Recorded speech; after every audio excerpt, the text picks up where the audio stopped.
नमस्कार दोस्तों, आज बात करेंगे क्रेडिट कार्ड के बारे में। क्रेडिट कार्ड की लत आप न लगने दें, ये थंबनेल आपने देखा होगा वीडियो में। आपको बता दूं, जब आपको क्रेडिट कार्ड की लत लग जाती है तो क्या होता है, सबसे ज़्यादा आपका खर्चा होता है, उसी के बारे में बात करेंगे। वीडियो पहली बार देखें तो लाइक कर देना, चैनल को सब्सक्राइब। आपको बता दूँ क्रेडिट कार्ड की लत कैसे लगती है, जहाँ तक मुझे लगता है, जो मुझे प्रैक्टिकल एक्सपीरियंस है वही मैं आपको शेयर करूँगा। हो सकता है आपसे रिलेट कर पाऊँ। सबसे पहला जो क्रेडिट कार्ड का ये होता है कि कोई भी मोबाइल रिचार्ज कर दिया, कोई भी शॉपिंग कर ली जो शायद ज़रूरी नहीं था, फिर भी शॉपिंग कर लेते हैं आप और मैं भी, क्योंकि जब उसका पेमेंट करने जाते हैं तब पता चलता है कि हो सकता है इस ट्रांजैक्शन को हम नहीं कर सकते थे, रिक्वायरमेंट नहीं था। एग्जांपल के तौर पे बात करना चाहूँगा गिम्बल का। मैंने गिम्बल लिया था और वो भी मैंने क्रेडिट कार्ड में थोड़ा सा ऐड करना चाहूँगा। क्रेडिट कार्ड के साथ साथ पे लेटर ऐप्स को भी आप साथ में रखिए, क्योंकि जब भी आप कोई क्रेडिट लिमिट यूज़ करते हैं तो समझ लीजिए क्रेडिट कार्ड हो गया या क्रेडिट लिमिट आप यूज़ कर रहे हैं, पे लेटर ऐप यूज़ कर रहे हैं, तो उसका पेमेंट तो आपको करना ही होता है। तो मैंने जो पे लेटर ऐप है जस्ट मनी, उससे मैंने गिम्बल लिया था। हालांकि ज़्यादा यूज़ नहीं हुआ, 3 या 4 वीडियो ही मैं उससे बना पाया हूँ और वैसे ही गिम्बल मेरे पास अभी रखा हुआ है। तो अब मुझे लग रहा है कि शायद उसको नहीं लेना चाहिए था। पहली चीज़ तो ये हो गई, यानी कि कोई चीज़ आप खरीद लेते हैं क्रेडिट कार्ड से, फिर शायद उसका फ्यूचर में यूज़ कम होता है, लेकिन आप खरीद लेते हैं। हो सकता है कि मैं, जैसे मुझे वीडियो बनानी थी, गिम्बल लेना था, वो मैंने क्रेडिट कार्ड पे ले लिया था, उसके बाद ईएमआई पे कन्वर्ट किया था उसको, और जैसे ही ईएमआई कन्वर्ट की थी तो जाहिर सी बात है 4800 समथिंग का था, तो 4800 की 3 ईएमआई बनी थी, 3 महीने तक ईएमआई गई थी। तो उस हिसाब से अगर देखा जाए तो मैं हो सकता है अरेंज कर सकता था, यानी कि अपने जिनको मैं जानता हूं अगर उनके पास गिम्बल था तो मुझे गिम्बल उनसे ले लेना चाहिए था 2-3 दिन के लिए,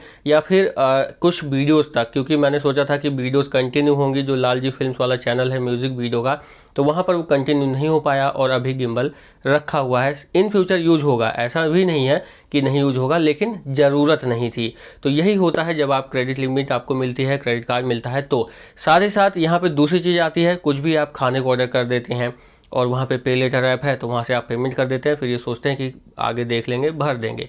उसके बाद तीसरा नंबर मुझे लगता है कि आप कहीं गए हुए हैं घूमने या फिर किसी मॉल वगैरह में हैं, तो कुछ भी आप खरीद सकते हैं। जैसे अगर मैं अपनी बात करूं तो मैंने एक टी शर्ट खरीदी थी, जो कि शायद ही मैंने पहनी और एक दो बार पहनी है। और फिर अगर मान लीजिए आपको कुछ ऐसा पसंद आ गया जिसको शायद ज़रूरत नहीं भी है, तो उसको भी आप खरीद लेते हैं।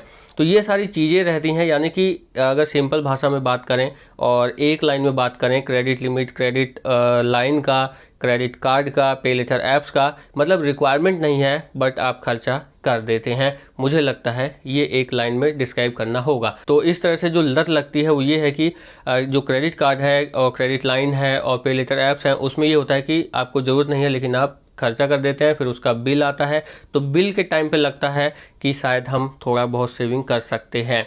आपको बता दूं 3-4 क्रेडिट कार्ड हैं, कुछ जो प्रीपेड कार्ड्स हैं वो भी हैं, और पे लेटर के ऐप पर क्रेडिट लिमिट भी मिली है और साथ ही साथ क्रेडिट लाइन भी मिली है, जैसा कि मैंने अभी गिम्बल का एग्जांपल आपको दिया जस्ट मनी का। तो ये सब मैं यूज़ करता हूँ और इन सब का जब बिल आता है तब हर बार मैं ये सोचता हूँ, लगभग आप समझ लीजिए जब से चैनल पे वीडियो बना रहा हूँ तब से किसी न किसी कार्ड पे, किसी न किसी पे लेटर ऐप सर्विस पर क्रेडिट लिमिट, क्रेडिट लाइन जो ऐप देते हैं उस पर वीडियो बनाता ही हूँ। तो उनकी जो लिमिट मिलती है उसको यूज़ भी कर ही लेता हूँ। फिर जब भी पेमेंट उसकी करनी होती है, लगभग साल भर आप कह सकते हैं, 1.5 साल होने को है, तो हर बार जब मंथली उसका जो बिलिंग साइकिल होता है या फिर 15 दिन में या 45 दिन में, तो उस हर समय ये सोचता हूँ कि नेक्स्ट मंथ से देखेंगे, कंट्रोल करेंगे, बट वो होता नहीं है। ट्रांजैक्शन आप कर देते हैं, फिर आपको बिल के टाइम पे थोड़ा सा पछताना पड़ जाता है। लेकिन जेन्युइन चीज़ पे अगर आप खर्च कर रहे हैं तो उसके लिए क्रेडिट कार्ड ठीक है। जैसे आप मान लीजिए कि अगर मैं अपनी बात करूं तो जिससे मैं वीडियो बना रहा हूं फ़ोन पर, तो ये जो फ़ोन है इसको भी मैंने ईएमआई पर ही लिया था और उसके बाद मैंने उसकी ईएमआई पे की थी, तो ये यूज़ में है और इससे ही मैं वीडियो बना रहा हूँ और इससे ही एडिट कर रहा हूँ, इससे ही अपलोड कर रहा हूँ। तो ये यूज़ में है, ईएमआई पे लिया तो ठीक है। मतलब ऐसे डिसीजन आप लेते हैं क्रेडिट कार्ड को लेकर के, क्रेडिट लाइन को लेकर के, पे लेटर ऐप्स को लेकर के, तो ठीक भी रहता है। लेकिन उसकी कहीं ना कहीं इस तरह से जो खर्चीलापन है वो थोड़ा सा मुझे लगता है बढ़ता है, और जिसकी ज़रूरत नहीं होती है वो भी आप खरीद लेते हैं और उसके बाद आप क्रेडिट कार्ड का बिल भरते हैं या तो फिर ईएमआई में कन्वर्ट होता है।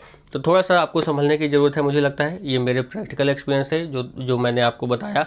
बाकी आप कमेंट कर सकते हैं कि आपको सबसे माइनस पॉइंट और सबसे plus point credit card, credit line, पे लेटर ऐप्स का क्या लगता है। इस वीडियो में इतना ही। चैनल को लाइक शेयर सब्सक्राइब करना मत भूलिएगा। नमस्कार।